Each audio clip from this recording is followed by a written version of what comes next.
말씀 묵상의 시간입니다. 사랑하는 주님, 새 아침을 주셔서 감사합니다. 오늘로 제 걸음을 지켜주시고 지혜와 담대함으로 하루를 살게 하옵소서. 만나는 이들에게 주님의 사랑을 흘려보내게 하시고 제 삶이 주님의 영광을 드러내게 하옵소서. 예수님 이름으로 기도드립니다. 아멘. 오늘은 요한계시록 20장 11절에서 15절까지 말씀을 함께 읽고 묵상하겠습니다. 요한계시록 20장 11절에서 15절까지의 말씀 새한글 성경으로 읽겠습니다. 또 나는 보았습니다. 크고 흰 임금자리와 거기에 앉아 계신 분이 있었습니다. 그분 앞으로부터 땅과 하늘이 달아났습니다. 그것들이 있던 자리는 보이지 않았습니다. 또 나는 보았는데 죽은 사람들이 있었습니다. 대단한 사람들도 있고 보잘것없는 사람들도 있는데 그들은 임금 자리에 서 있었습니다.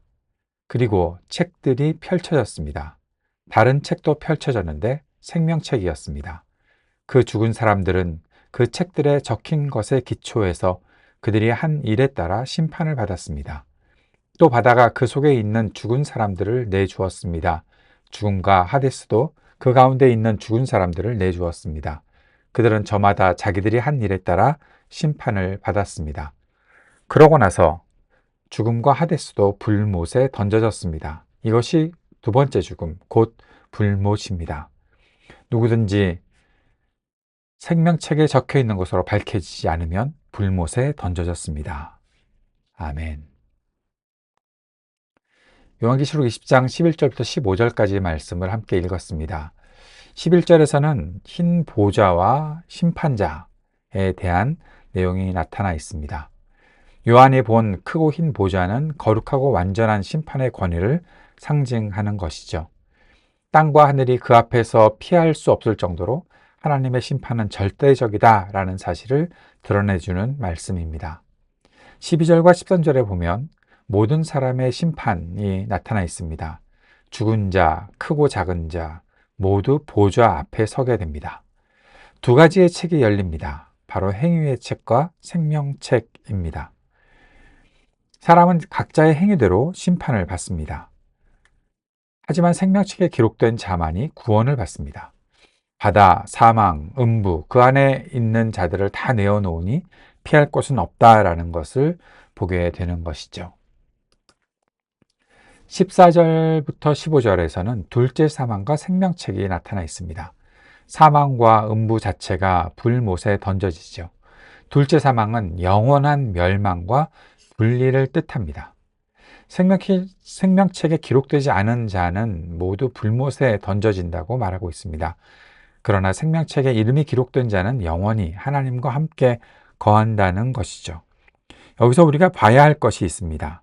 책들이 펼쳐졌다. 다른 책도 펼쳐졌는데 생명책이었다. 그 죽은 사람들은 그 책에 적힌 것에 기초해서 그들이 한 일에 따라 심판을 받았다. 그들이 한 일들.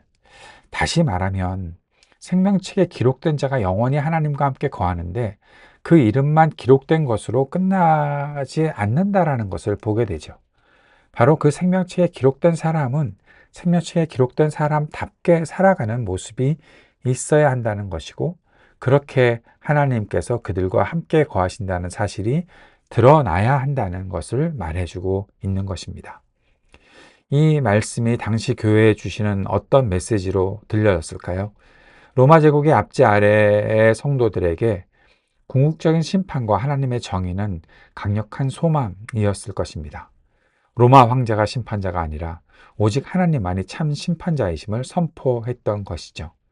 지금 당장 억울하고 불공평해 보여도 마지막 날 모든 것이 바로잡힐 것임을 약속하는 그런 메시지로 주어졌을 것입니다. 오늘 우리에게 주시는 교훈을 세 가지로 정리해 봅니다. 첫째는 모든 인생은 심판대 앞에 선다는 것입니다. 세상의 권력자도 이름 없는 자도 모두 그 보좌 앞에 서야 합니다. 우리의 삶 또한, 내 삶 또한 주님의 심판 앞에 서야 한다는 사실을 잊지 말아야 하겠죠. 구원은 생명책에 기록된 자에게만 있는 것입니다. 행위로만은 완전한 구원에 이를 수 없습니다. 어린 양의 피로 구속받은 자, 곧 그리스도를 믿는 믿음으로 생명책에 기록된 자만이 구원을 받습니다. 그렇다면 생명책에 기록된 사람답게 살아가는 삶도 함께 있어야 한다는 사실을 우리는 분리해서 생각해서는 안 된다는 것입니다. 지금 이 순간이 생명책을 준비하는 시간이 되는 것이죠. 아직 기회가 있다면 회개와 믿음으로 주님 앞에 나아가야 하는 것이고, 나의 일상과 나의 일터가 그 믿음을 드러내는 자리여야 한다는 것입니다. 이렇게 적용하고 결단해 봅시다. 첫째, 나는 정말 내 이름이 생명책에 기록된 자로 살고 있는가? 혹은 행위와 업적에만 의지하고 있는가? 내가 공로를 세우겠다는 것이 아니라 내가 생명책에 기록된 사람이기에 살아가야 하는 삶이 있고 하나님께서 맡겨주신 삶이 있다는 사실을 기억해야 한다는 것입니다. 우리의 직장에서, 우리의 일터에서 정직과 믿음의 삶을 통해 생명책에 기록된 자답게 살아가고 있는지 돌아보는 시간이 되기를 바랍니다. 교회는 사람의 기준이 아닌 하나님의 심판 앞에서 모두가 겸손히 설 수 있도록 돕고 있는지도 돌아보며 우리 공동체에 이 말씀을 적용할 수 있기를 바랍니다.